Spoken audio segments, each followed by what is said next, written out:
Assalamualaikum warahmatullahi wabarakatuh. Saya Febri Nur Hidayanti dari kelompok 2. Kelompok 2 kebagian tugas untuk menjelaskan pertemuan 6, 7, dan 8. Pertemuan 6 itu bertemakan tentang sistem pemrosesan transaksi.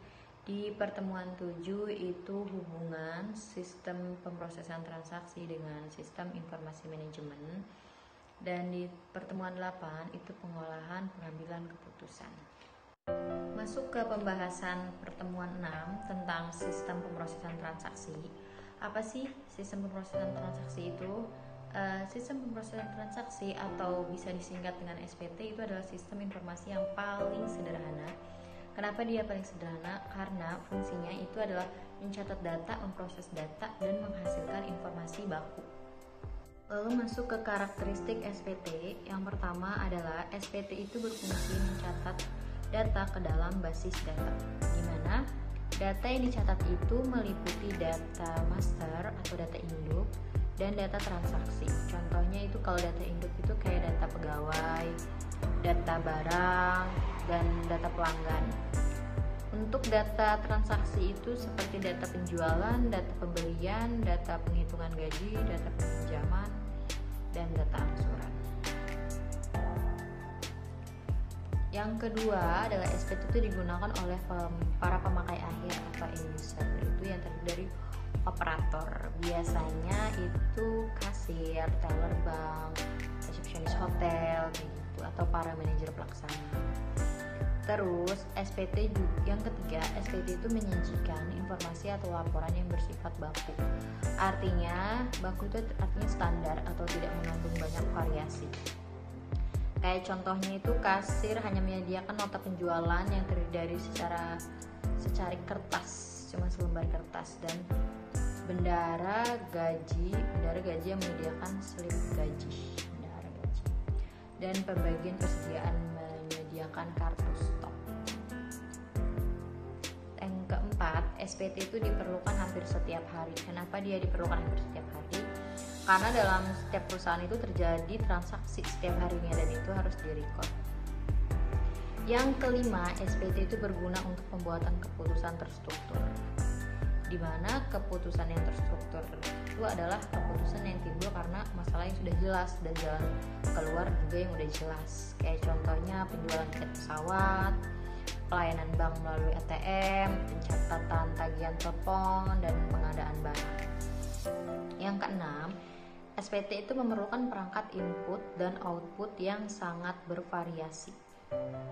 Mulai dari komputer, mesin ATM, telepon, perangkat lainnya dalam masa depan itu akan semakin bervariasi dan mudah digunakan.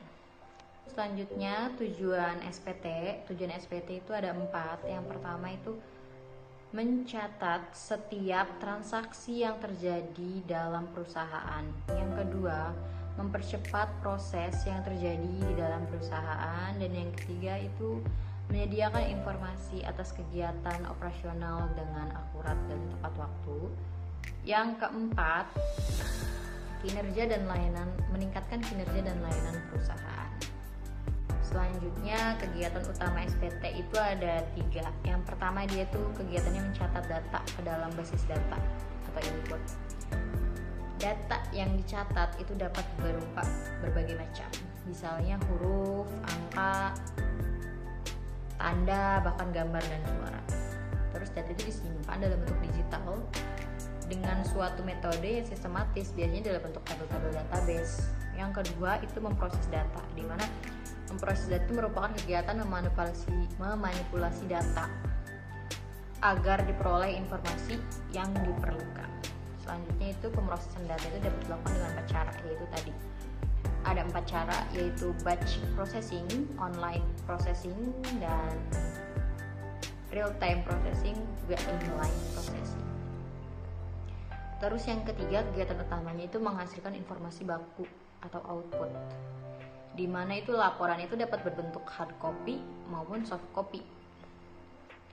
Waktu pelaporan juga sudah ditentukan, baik setelah suatu kejadian atau setelah transaksi dicatat, misalnya nota, maupun secara berkala seminggu sekali kayak rekapitulasi atau laporan mingguan. Masuk ke teknik pengolahan data yang tadi, yang batch processing. Yang pertama itu data yang diperoleh dari sumber itu biasanya akan ditumpuk dulu, terus diproses pada waktu-waktu tertentu. Misalnya data itu dikumpulin antara waktu jam 8 sampai jam 12 siang. Terus kemudian diproses itu mulai dari jam 2 sampai jam 5 sore. Online processing itu data yang diterima saat itu langsung diproses saat diterima. Saat diterima itu langsung diproses kalau online. Itu mungkin terjadi itu ada antrian data menunggu giliran, misalnya kayak proses yang dilakukan pada saat melakukan transaksi online di depan teller bank. Terus yang ketiga, real time processing, di mana proses data itu nggak boleh ditunda karena waktunya itu kritis. Penundaan pengolahan itu dapat mengakibatkan sesuatu yang fatal, misalnya pengolahan dari hasil data pemantauan aktivitas gunung berapi. Yang keempat, inline processing, bisa juga disebut dengan hybrid processing, yaitu kombinasi antara batch processing dan online processing. Misalnya pengolahan transaksi di supermarket, di mana transaksi penjualannya itu melalui POS, point of sales, langsung dilakukan online, tetapi pengolahan itu lebih lanjut tentang persediaan barang dilakukan setiap jam 10 malam.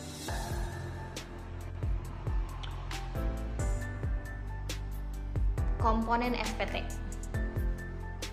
Komponen SPT itu yang pertama adalah prosedur, di mana prosedur itu adalah serangkaian kegiatan yang sudah dilakukan untuk menangani suatu peristiwa atau transaksi.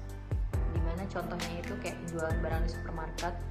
Prosedurnya itu adalah pertama pembeli memilih dan mengambil barang, terus membawa ke kasir untuk diinput, terus membayar, lalu membawa keluar barang yang belanjaannya tadi.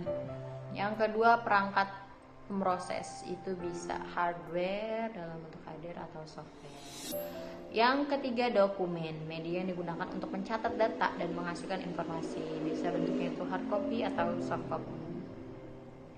Terus ada sistem pengendalian internal, di mana berbagai perangkat dan prosedur yang digunakan perusahaan itu untuk menjamin agar sistem informasi tetap dapat digunakan dengan baik. Yang kelima adalah basis data, di mana basis data itu sekumpulan data yang saling terkaitan. Selanjutnya itu operasi data, di mana pada dasarnya data adalah bahan mentah yang harus ditangani dan ditempatkan dalam hubungan yang berarti sebelum data tersebut menjadi berguna bagi penerima. Untuk menyusun data dan mendatangkan hasil yang berarti, beberapa kombinasi seperti operasi data yang harus dilaksanakan. 10 operasi dasar yang menghasilkan keluaran penting itu dapat dilihat dalam setiap sistem informasi. Peran operasi data adalah sebagai mesin-mesin sederhana yang menghasilkan informasi. Apabila sistem informasi yang dihasilkan sangat kompleks, maka akan tersusun dari berbagai kombinasi operasi data. Menurut Birch dan Strater, ke-10 operasi data tersebut adalah 1. Capturing, atau operasi ini itu menunjukkan pencatatan data dari suatu peristiwa atau kejadian dalam suatu bentuk, yaitu formulir-formulir kepegawaian, pesanan pembelian, dan sebagainya. Lalu yang kedua ada pemeriksaan, verify. Itu tuh operasi ini tuh menunjukkan pengecekan atau pengesahan data untuk menjamin agar data tersebut itu dapat diperoleh atau dicatat secara cermat. Yang ketiga, penggolongan atau classifying, di mana proses ini tuh menempatkan unsur-unsur data dalam kategori khusus yang memberikan arti bagi si pemakai. Contohnya itu kayak data penjualan dapat digolongkan menurut inventaris, langganan, pedagang, dan lain-lain. Yang keempat, arranging dan sorting, di mana penyusunan dan pemikiraan, di mana operasi ini tuh menempatkan unsur-unsur data dalam suatu rangkaian atau urutan itu khusus atau rangkaian yang tertentukan sebelumnya. Contohnya itu arsip inventaris. Yang kelima, summarizing, ringkasan. Operasi ini itu menggabungkan atau mengumpulkan unsur-unsur data dalam salah satu dari dua cara, yaitu matematika dan logika. Yang keenam, calculating, penghitungan. Operasi itu memerlukan penanganan data secara ilmu hitung atau logika. Yang ketujuh, storing atau penyimpanan. Operasi penempatan data ke dalam media penyimpanan seperti kertas, CD, mikrofon, dan lain-lain. Yang kedelapan, pengambilan kembali. Operasi ini itu mengandung pencairan sampai ketemu dan mendapatkan tambahan bagi unsur-unsur data, khusus dari media penyimpanan. 9. Reproduksi. Operasi ini itu memperbanyak data dari media ke media yang lain atau dalam kedudukan yang lain dalam media yang sama. 10. Pengkomunikasian. Terakhir, ini tuh operasi untuk memindahkan data dari satu tempat ke tempat yang lain. Saya Arif dari kelompok 2 ingin melanjutkan presentasi dari Febri. Pertemuan 6 yang berjudul Sistem Pemrosesan Transaksi Data. Metode pengolahan data terdiri atas berbagai metode teknologis dan manual. Menurut Burns dan Strater dalam Mukjizat mengatakan bahwa metode pengolahan data yang penting diketahui ada 4. Yang pertama, manual. Yang kedua, elektromekanikal. Yang ketiga, punch card equipment. Yang keempat, elektronik komputer. Metode manual. Dalam metode manual, semua operasi data dilakukan dengan tangan dan bantuan alat-alat penting seperti pensil, penggaris, kertas, dan lain-lain. Lalu metode elektromekanikal merupakan gabungan antara orang dan mesin, misalnya seperti pegawai bekerja dengan menggunakan mesin catat kolom. Metode punch card equipment. Metode punch card equipment mengandung penggunaan semua alat yang dipergunakan dalam apa yang kadang-kadang disebut sebagai suatu sistem WARCAT unit. Prinsip WARCAT tersebut adalah bahwa data mengenai seseorang, suatu objek disimpan dalam sebuah kartu. Sejumlah kartu mengenai subjek yang sama digabungkan bersama membentuk file. Elektronik komputer, suatu susunan dari alat-alat masukan, unit pengolahan, dan alat-alat pengeluaran yang digunakan untuk pengolahan data.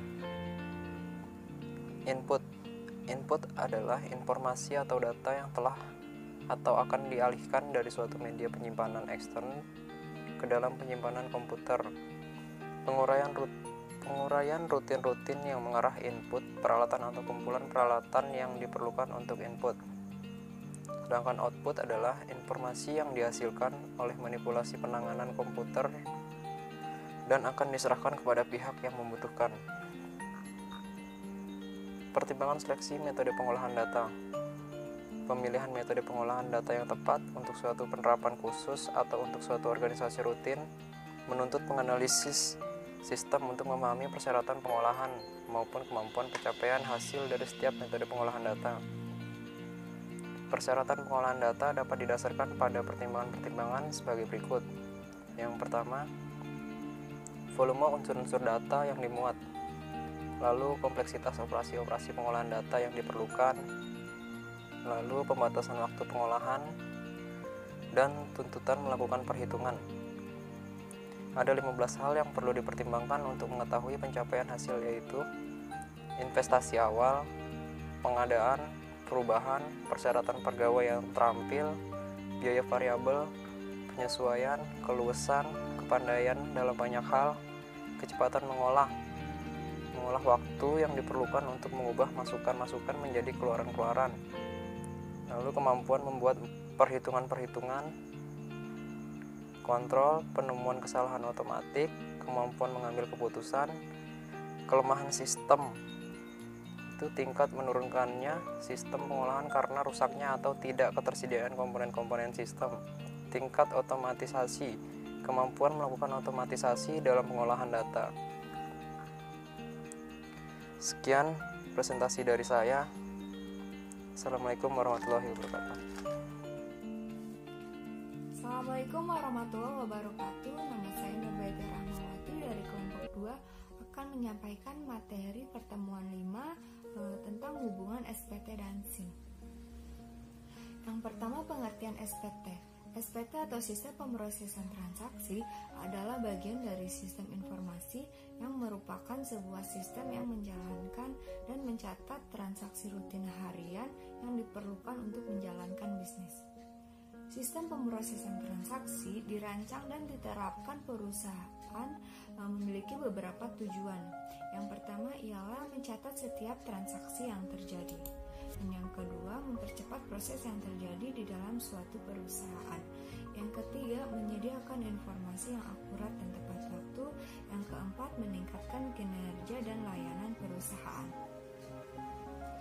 Kemudian ada SIM atau Sistem Informasi Manajemen, merupakan suatu sistem formal tentang pelaporan, penggolongan, dan penyebaran informasi kepada orang-orang yang membutuhkan pada suatu organisasi.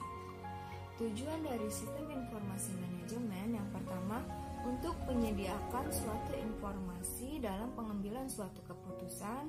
Yang kedua, untuk menyediakan suatu informasi yang digunakan di dalam suatu perencanaan, pengendalian, pengevaluasian, dan juga perbaikan berkelanjutan.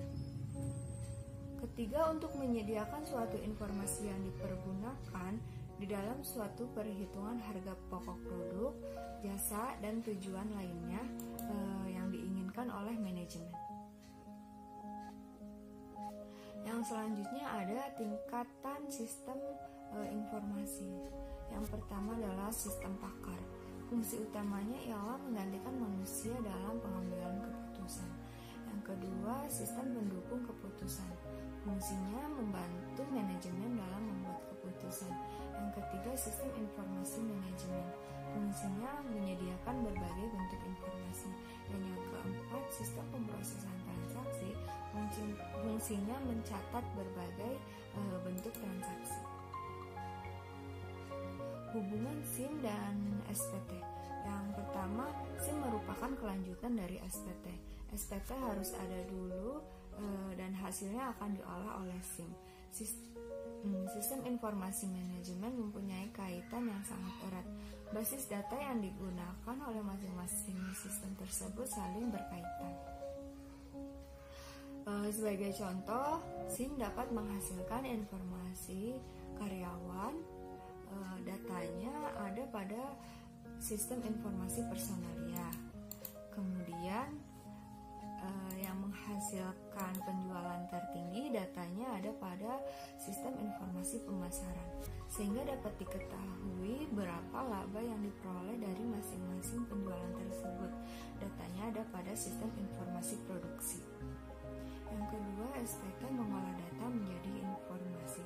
SPT mengolah data atau fakta yang belum berguna untuk pembuatan keputusan menjadi sebuah informasi.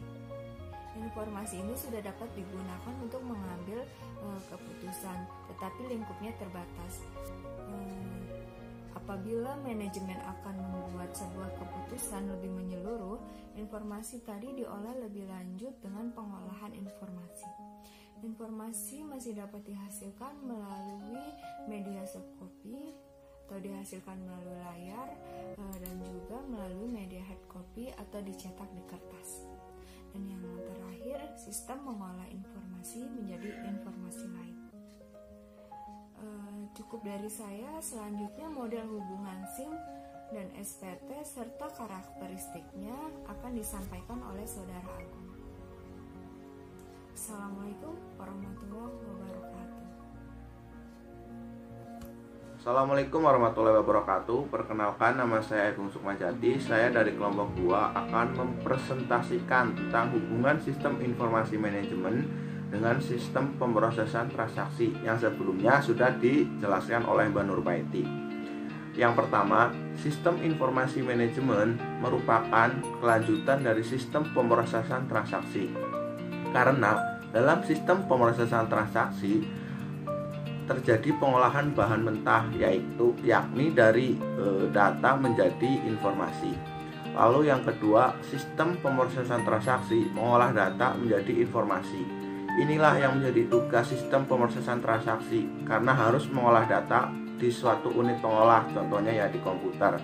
Lalu sistem informasi manajemen mengolah informasi menjadi informasi lain. Sistem informasi manajemen harus menciptakan atau mengolah informasi yang tersedia bagi manajemen sesuai dengan kebutuhan manajemen. Lalu yang selanjutnya ada karakteristik sistem informasi manajemen.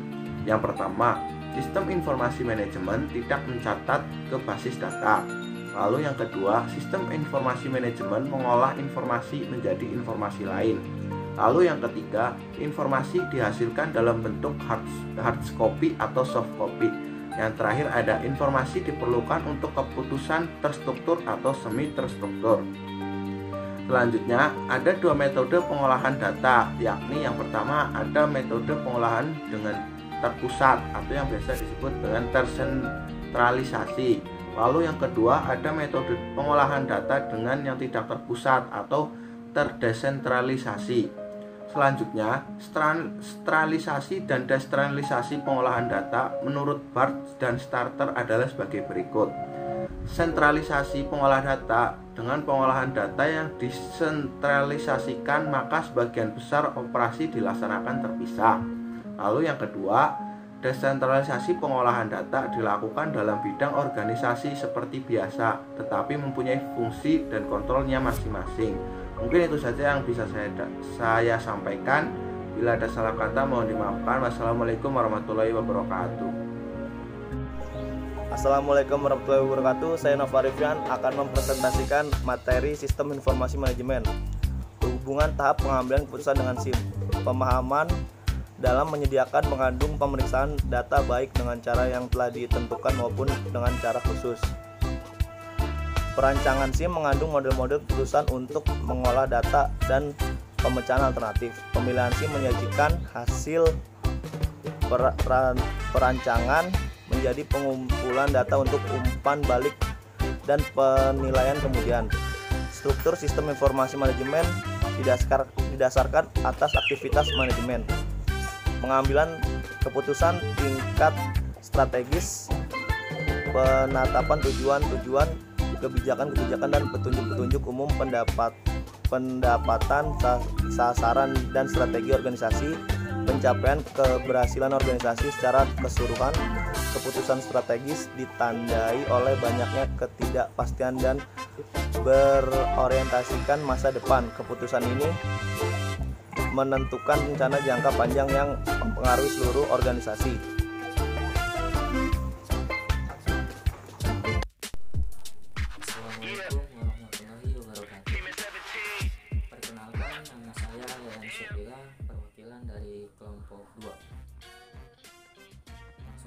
Penjelasan dari saya. Proses pengambilan keputusan menurut Herbert A. Simon. Perencanaan merupakan proses untuk memahami masalah untuk menghasilkan cara pemecahan dan menguji cara pemecahan masalah tersebut dapat dilaksanakan. Pemahaman menyelidiki lingkungan kondisi-kondisi yang menentukan keputusan, dimulai dengan pemeriksaan data mentah yang peroleh,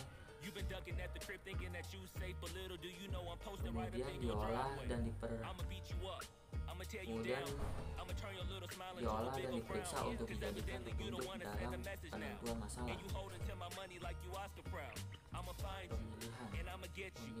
Memilih arah tindakan tentu dari semua arah tindakan Anda. Penetapan pilihan tindakan dilakukan atau ditentukan dan dilaksanakan. Proses yang teratur untuk pengambilan keputusan mengandung 4 unsur. Unsur yang pertama, model. Model menunjukkan suatu gambaran masalah secara kuantitatif atau kualitatif. Yang kedua, kriteria menunjukkan tujuan dari masalah keputusan apabila terjadi pertentangan, maka kriteria kompromi harus dirumuskan. Kemudian unsur yang ketiga, pembatas. Ada faktor-faktor tambahan yang harus dipertimbangkan dalam pemecahan masalah keputusan. Dan yang keempat, optimalisasi. Apabila masalah keputusan telah diuraikan dengan sejelas-jelasnya, Manajer tentukan apa yang diperlukan, kriteria dan apa yang diperoleh tersebut.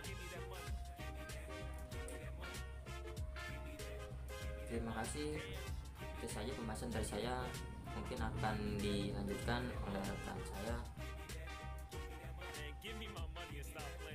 Assalamualaikum warahmatullahi wabarakatuh. Assalamualaikum warahmatullahi wabarakatuh. Saya Ian Gilang Ramadan. Saya akan melanjutkan presentasi dari teman saya. Kali ini saya akan mempresentasikan mengenai jenis-jenis pengambilan keputusan. Pengambilan keputusan ini terbagi menjadi dua jenis. Yang pertama yaitu pengambilan keputusan secara terprogram, dan yang kedua pengambilan keputusan secara tidak terprogram. Untuk pengambilan keputusan secara terprogram, yaitu jenis pengambilan keputusan ini mengandung tanggapan otomatis terhadap kebijakan-kebijakan yang telah ditentukan sebelumnya, atau permasalahan yang ada itu biasanya sering terjadi atau terulang-ulang, maka terbentuklah keputusan yang secara terprogram. Lalu yang kedua, pengambilan keputusan secara tidak terprogram. Jenis pengambilan keputusan ini menunjukkan proses yang berhubungan dengan masalah-masalah yang tidak jelas. Masalah-masalah tersebut biasanya kompleks. Di sini masalah yang ada biasanya sangat jarang terjadi atau bahkan baru pertama kali terjadi. Untuk contoh dari pengambilan keputusan terprogram, yaitu bisa seperti habisnya kertas atau tinta di kantor. Untuk permasalahan itu biasanya keputusannya sudah terprogram. Kita harus mengisi form, menyerahkan form tersebut ke pihak terkait untuk diisi kembali tinta dan kertas itu. Atau contoh selanjutnya seperti matinya listrik saat di kantor. Saat matinya listrik sudah terprogram bahwa pihak GA akan menyalakan generator atau diesel supaya listrik kembali menyala dan aktivitas kembali normal. Permasalahan lainnya seperti terjadinya kecelakaan kerja di dalam kantor. Biasanya terjadinya kecelakaan kerja seperti tergoresnya tangan pekerja. Si pekerja akan dibawa ke UKS untuk dicek atau diperiksa. Lalu pihak UKS akan melakukan penanganan pertama di UKS tersebut. Lalu untuk contoh yang kedua dari pengambilan keputusan tidak terprogram, yaitu seperti kecelakaan saat pengiriman barang. Saat terjadinya kecelakaan di pengiriman barang, biasanya timbullah keputusan tidak terprogram, karena kita tidak tahu saat kecelakaan terjadi itu kita yang salah atau pihak kedua yang melakukan kesalahan. Mungkin dalam contoh kasus kita yang salah, kita tidak tahu korban akan menuntut atau korban akan melakukan damai.